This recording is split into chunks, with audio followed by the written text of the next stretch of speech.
चूँकि अब ये जब MOU पर दस्तखत हो चुके हैं, फिर अमेरिका की जानिब से अभी भी ईरान पर शकूक व शुबहात का इजहार किया जा रहा है। अब तो अमेरिका को भी श्योर होना चाहिए। अब ये जो हतमी मुआहदा है वो 60 दिन में तय पाएगा। क्या आपको लगता है कि वाकई अमेरिका ईरान के दरमियान कोई पायदार मुआहदा हो सकेगा? खालिद क़य्यूम साहब, देखिए, जिस किस्म के तनाज़ात रहे हैं और तवील अरसे से रहे हैं, कई दहाइयों से रहे हैं अमेरिका और ईरान के दरमियान, उसके बाद मैं समझता हूँ कि एक अंडरस्टैंडिंग पर जो है मुफाहमती याददाश्त पर जो है वो दस्तखत हो जाना एक बड़ी पेशरफ जो है, इसको आप कह सकते हैं।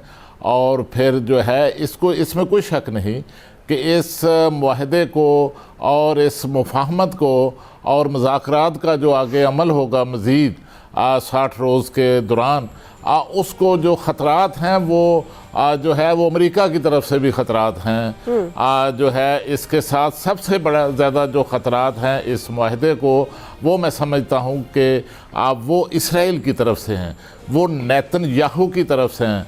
आप जानते हैं कि नेतन्याहू ने तो इस मुआहदे को आखिरी लम्हे तक जो है वो रुकवाने के लिए, नाकाम करने के लिए, किसी नतीजे पर पहुंचने से रोकने के लिए जो है वो किरदार अदा किया और किस तरह लबनान पर जो है वो हमले किए। और उसके बाद देखिए कि ये जो मुआहदा और मुफाहमत की याददाश्त पर जो दस्तखत हुए हैं, जो 14 निकात तय हुए हैं, ये दरअसल अगर किसी की शिकस्त है, अगर किसी की हार है, तो वो इसराइल की हार है, वो नेतन्याहू की हार है।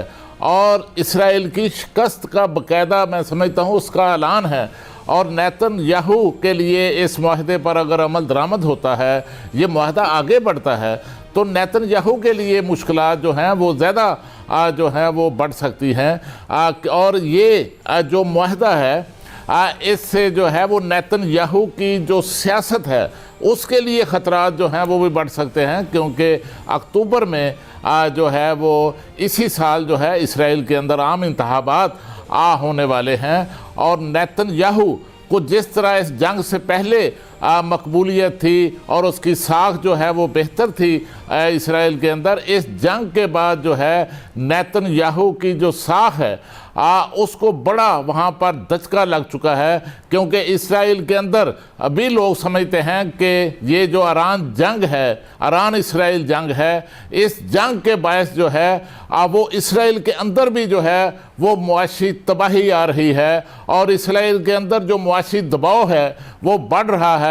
और इससे जो है वो आम लोगों पर वहाँ पर जो असरात हैं वो पड़ रहे हैं। तो इसलिए इसराइल जो है इस मुआहदे को रोकने की कोशिश करेगा, इस मुआहदे पर अमल दरामद को रोकने की कोशिश करेगा और इसके ख़िलाफ़ जो है वो अपनी साजिशें जो है वो जारी रखेगा। और दूसरा मैं आपको बताऊं कि इसमें कोई शक नहीं कि इस मुआहदे के पूरी दुनिया को फ़ायदा होगा, पूरी दुनिया की मेशत जो है उसमें बेहतरी आएगी। और इसके साथ साथ ख़ास तौर पर इस खित्ते के अंदर और उसमें सबसे बड़ा जो बेनिफिशरी इस मुआहदे का हमें नज़र आ रहा है, लग रहा है, वो पाकिस्तान होगा, क्योंकि पाकिस्तान की ईरान के साथ 900 किलोमीटर की जो है वो सरहद लगती है।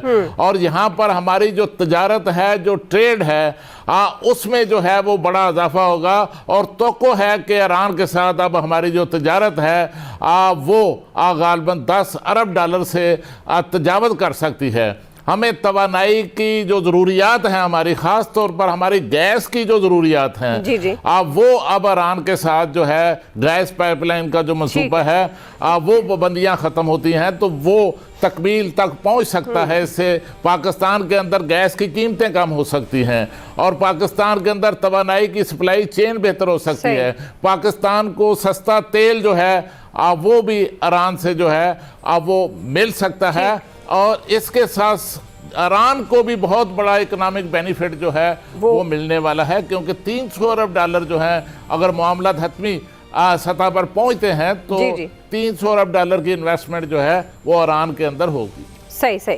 अया साहब, जिस तरह से खालिद क़य्यूम साहब भी कह रहे हैं कि इस मुआहदे का जो सबसे बड़ा बेनिफिशरी है वो पाकिस्तान है, यकीनन पाकिस्तान के लिए भी तारीख़ी दिन है। जिस तरह से पीस मेकर के तौर पर पाकिस्तान सामने आया, बड़े बड़े लोग जो पाकिस्तान को अंडर एस्टिमेट करते थे, बड़ी ताकतें यकीनन अब वो समझती हैं कि पाकिस्तान क्या है। लेकिन अगर अब ये MOU पर साइन भी हुए, जिस तरह से सोशल मीडिया पर भी प्राइम मिनिस्टर भी छाए हुए हैं MOU पर दस्तखत के बाद, लेकिन ये जो अमेरिका की तरफ से अभी भी शुकूक व शुबहात का इजहार किया जा रहा है, क्या आपको लगता है कि ये मुआहदे को नुकसान पहुंचा सकते हैं, ये जो शुकूक व शुबहात डोनाल्ड ट्रंप की तरफ से बयानबाजी?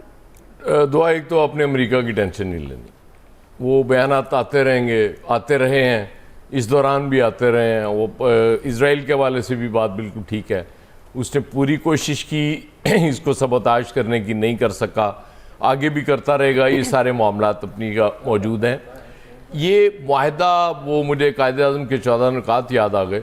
वो किसी दौर में वो मुताला पाकिस्तान में हुआ करते थे, हमने याद किए थे। ये भी 14 ही है ना? ये भी 14 नुकात हैं। तो इसमें अगर आप गौर से देखें तो ईरान की विक्ट्री नज़र आ रही है, ओवरवेलमिंग विक्ट्री है ईरान की। और डोनाल्ड ट्रंप को फेस सेविंग चाहिए थी, वो मिल गई, बस इतना ही है। पाकिस्तान का रोल बहुत शानदार है इसमें, और ममालिक का पाकिस्तान खुद जिक्र करता है कि वो भी इसमें ताउन करते रहे, मुआमिन थे हमारे, लेकिन मेन रोल पाकिस्तान का है। इसीलिए आपने देखा कि 3 फरीकों ने दस्तखत किए जब ये इलेक्ट्रॉनिक इस पर वो दस्तखत हुए हैं, डोनाल्ड ट्रंप, पुज़कियान और शहबाज शरीफ।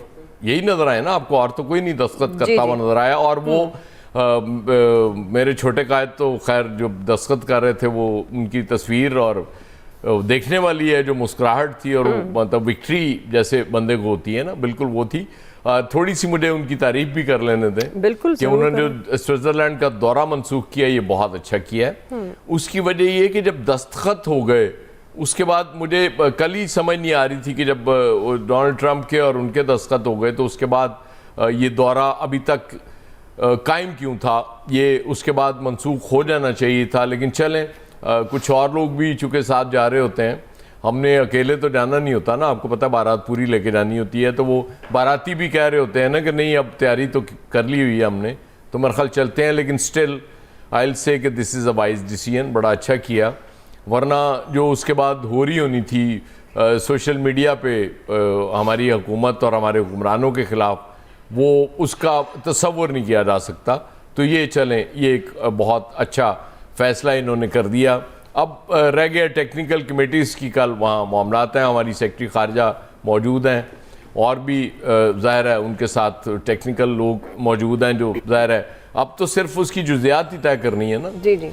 अब हमारे लिए तो सबसे बड़ा जो तोहफ़ा उसमें हो सकता है वो ये कि ईरान पे पाबंदियाँ ख़त्म हो जाएँ, जो अमेरिका की तरफ से लगी हुई है, और जिसका इम्कान है कि वो ख़त्म हो जाएंगी।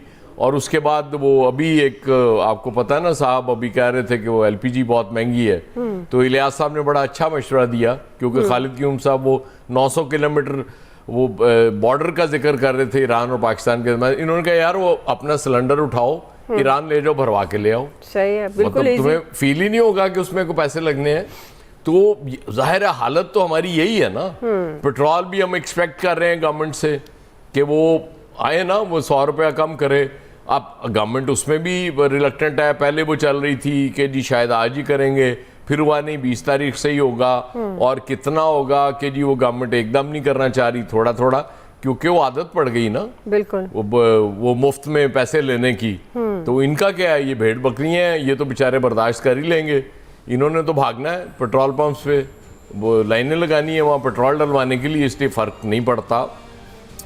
सब कुछ कर लिया, वाह भी हो गई, दाद भी समेट ली हमने, बड़ा कमाल काम कर दिया हमने, पूरी दुनिया का फ़ायदा कर दिया।